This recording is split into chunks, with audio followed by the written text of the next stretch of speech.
Hello बच्चों, let's see the following question. Determine the kinetic energy of a tractor crawler belt of mass m if the tractor moves with velocity v.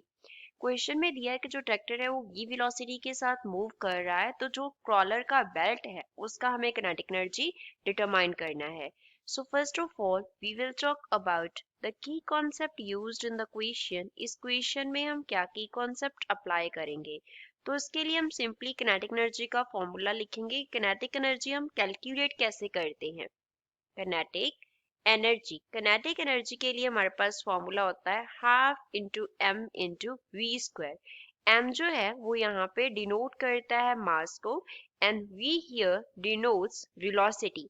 We velocity को denote करता है. अब हमें जो figure दिया हुआ है उसको हम रीड्रॉ करते हैं. ये हमारे पास क्या हो गए, टू व्हील्स हो गए. इसके ऊपर बेल्ट है तो हम बेल्ट बना लेते हैं इस तरीके से. इस तरफ ये क्या हो गया, ये हमारे पास बेल्ट हो गया. अब ट्रैक्टर का जो वेलोसिटी है वो हमें कितना दिया है, v दिया है. जो लोअर पार्ट है वो ग्राउंड के साथ क्या हो रहा है, टच कर रहा है. तो अगर बेल्ट का लोअर पार्ट क्या करेगा, टच करेगा किसे, ग्राउंड को, तो उसके लिए हमें मालूम है कि जो स्पीड है वो क्या हो जाता है, लोअर पार्ट के लिए 0 हो जाता है. इसको हम v डैश से डिनोट कर लेते हैं. और अपर पार्ट के लिए लेट अस से कि यहाँ पे नो स्लिपिंग का हमारे पास कंडीशन है, कोई भी स्लिपिंग नहीं हो रहा क्योंकि हमें नहीं दिया कि कोई स्लिपिंग हो रहा है.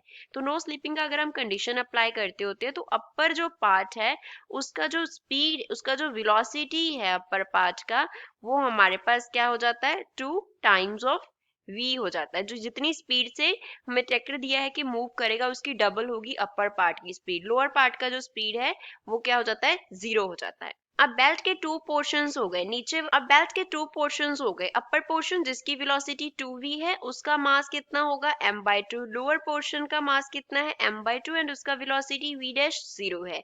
तो किनेटिक एनर्जी कितना होगा, दैट मींस हम kinetic energy just upper part के लिए कैलकुलेट करेंगे. तो k अलग से किनेटिक एनर्जी है 1/2 m. अपर पार्ट का मास कितना है, m/2 है एंड v का स्क्वायर है. अपर पार्ट की वेलोसिटी कितनी है, 2v है, इसका स्क्वायर हो जाएगा.